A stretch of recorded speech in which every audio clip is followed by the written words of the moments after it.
Hello, मैं Rajesh Kumar Yadav from G Sukhram Yadav inter college Saundan Mohammadpur से। देखिए, ज़्यादातर बच्चों को ये प्रॉब्लम होती है कि सूत्र कैसे याद करें, सूत्र कितने याद हो सकते हैं। सूत्र को दो चार सूत्र याद रहते हैं परंतु उसके बाद सूत्र याद नहीं रहते, या सूत्र लिखा हुआ हो उसका नाम कैसे लिखते हैं, नाम कैसे पता चलता है। तो इन सारी बातों को समझते हुए सोचते हुए मैंने एक विधि अपनाई है जिसको कहते हैं रासायनिक सूत्र बनाना। क्या करना? रासायनिक सूत्र बनाना। देखिए, आपको इसके लिए कुछ कैटायंस और कुछ एनायंस याद करने पड़ेंगे, यानी कि धनायन और ऋणायन, जो मैं लिस्ट बना चुका हूं, देख रहे हैं आप। ठीक है, ये सभी 9 से लेकर 12 तक के बच्चों को हेल्पफुल रहेगा और ये सब का सब यूट्यूब पर आप देख पाएंगे। और जब वीडियो पसंद आए तो उसे लाइक एंड शेयर जरूर करना। ठीक है, तो देखेंगे क्षारीय मूलक कौन कौन से हैं। Ca+, Ca2+, Fe2+, Fe3+, Sn2+, Sn4+, Hg positive यानी प्लस, Hg2+, Pt2+, Pt4+। तो इस तरीके से ये सब के सब कैटायंस हैं, इनको याद रखना है। ठीक है, और फिर इसके साथ साथ हम इनका नाम कैसे लिखते हैं, थोड़ा नाम पर भी विशेष ध्यान दें। देखिए, यह है Cu यानी Cu2+, तो इसका नाम होता है कॉपर, लेकिन जो हम लिखते हैं क्यूप्रस क्यों लिखते हैं? देखिए, ये मेथड है ओल्ड मेथड। अगर कम धनायन है तो उसके नाम के अंत में OUS जोड़ते हैं, और अधिक धनायन होता है तो उसके नाम के अंत में ICE यानी इक लगाते हैं। तो देखिए, क्यूप्रस OUS आया, Cu2+ अधिक धनायन हुआ तो क्यूप्रिक। ठीक है, और Fe2+ यानी कि फेरस, इसको फेरम लिखते हैं, फेरस, और Fe3+ फेरिक। इस तरीके से हम इसको नाम लिख पाएंगे। तो हमें ये मेथड याद रहना है। कम धनायन है तो OUS जोड़ देंगे नाम के अंत में, अधिक धनायन है तो ICE जोड़ देंगे, IC। ठीक है, और इसके साथ साथ फिर एक नई पद्धति आई है नामकरण करने की, जिसे IUPAC बोलते हैं। इस IUPAC पद्धति में क्या होता है कि जो धनायन ऋणायनों की संख्या जितनी होती है उसके नाम के अंत में फर्स्ट, सेकंड, थर्ड, अगर 2 धनायन है तो सेकंड लगा देंगे, 1 धनायन तो फर्स्ट लगा देंगे, और यदि इससे अधिक धनायन है 3 या 4 तो उसमें रोमन अंकों में 3 या 4 लिख देते हैं। ठीक है, इसी के साथ साथ कुछ कैटायंस, वो एनायंस हैं, सॉरी, कुछ एनायंस हैं, और एनायंस हैं SO2 ऋणायन, जैसे SO3 2 ऋणायन, SO4 2 ऋणायन, HSO3 ऋणायन, HSO4 ऋणायन, N3 ऋणायन, NO2 ऋणायन, NO3 ऋणायन, OH ऋणायन, MnO4 ऋणायन, Cr2O7 2 ऋणायन, CO3 2 ऋणायन, HCO3 ऋणायन, P3 ऋणायन, SO4 3 ऋणायन, H ऋणायन, Cn ऋणायन, Nc ऋणायन, BO3 3 ऋणायन, VO2 ऋणायन। तो देखिए, जब इनका हम नामकरण करते हैं तो यहां एक ध्यान रखने योग्य बात होती है, जब किसी अम्लीय मूलक के साथ ऑक्सीजन नहीं है, क्या नहीं है? ऑक्सीजन परमाणु नहीं है।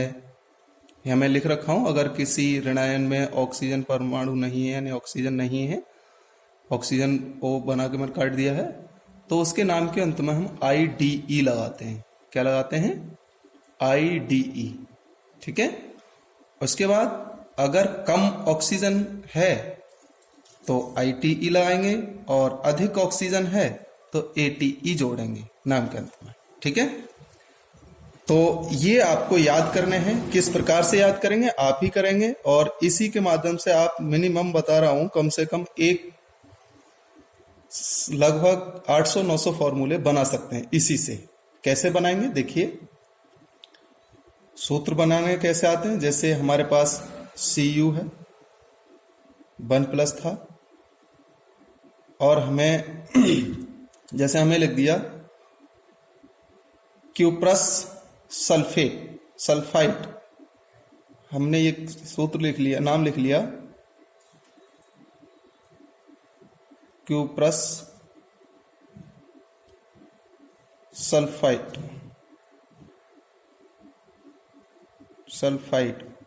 Cuprous sulphide. आपसे कहा जाए इसका सूत्र लिखिए, क्या लिखिए? सूत्र। तो आप सूत्र कैसे लिखेंगे? तो अब इसमें हम ये देखेंगे क्यूप्रस कहाँ है हमारा, बोले क्यूप्रस ये है Cu1+। सल्फाइड कितना है? सल्फाइड ये है, सल्फाइड ये है हमारे पास S2 ऋणायन। अब इसमें हमेशा याद रखें धनायन और ऋणायन से मतलब नहीं होता है। इसके जो धनायन ऋणायनों की संख्या होती है उसको इंटरचेंज करते हैं। इसको यहां लिखेंगे और इस वन को यहां लिखेंगे। तो कैसे होगा? Cu2S1, अर्थात इसको लिखेंगे Cu2S। इसका नाम हो गया क्यूप्रस सल्फाइड। ये बन गया हमारा सूत्र क्यूप्रस सल्फाइड। इसी के साथ हम और बोलें और लिख सकते हैं क्यूप्रस सल्फाइड। तो देखिए लिखेंगे क्यूप्रस सल्फाइड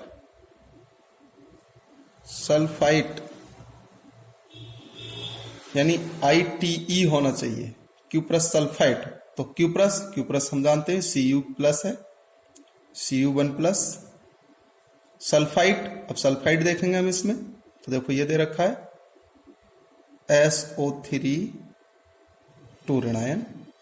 अब इसका नामकरण कर लें तो ये वाला जो माइनस और ये प्लस है इससे हमें कोई लेना देना नहीं होता, इससे कोई फर्क नहीं पड़ता। केवल ये संख्या को इधर लिखते हैं और इस संख्या को हम इधर लिखते हैं। कैसे लिखेंगे?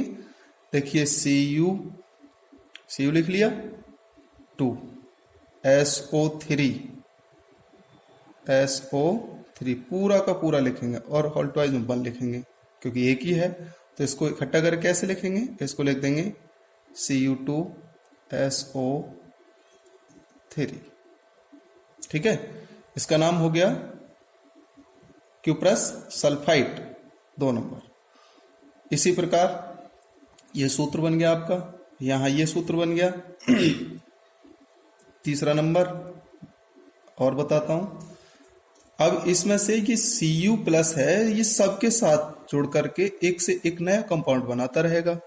जैसे मैं बोल दूं क्यूप्रस बाई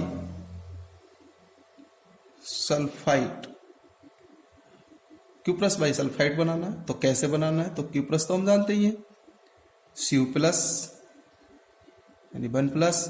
अब बाइसल्फाइड ये है, इसमें देख लो कहाँ है बाइसल्फाइड, कहाँ लिखा हुआ है? तो ये है HSO3 1 ऋणायन, एक ऋणायन है। तो अब इसको क्या लिखेंगे? ये 1 इसके साथ आएगा और ये इसके साथ चला जाएगा 1। तो Cu1HSO3 1। तो सरल अनुपात है, तो इसको ऐसे लिख देंगे CuHSO3। तो इसका नाम हो गया क्यूप्रस बाई सल्फाइड। ठीक है, इस तरीके से। और भी आप बोल सकते हैं, जैसे हम इसे लिखते हैं स्टेनिक नाइट्राइड बोलता हूं। यहां से इसमें किसी पर भी रख सकते हैं, किसी पॉजिटिव वाले को किसी ऋणायन के साथ जोड़कर हर किसी के साथ अपना फॉर्मूला बनाएगा और नया फॉर्मूला बनाएगा। एक से एक नया फॉर्मूला बनता है इसमें। तो देखिए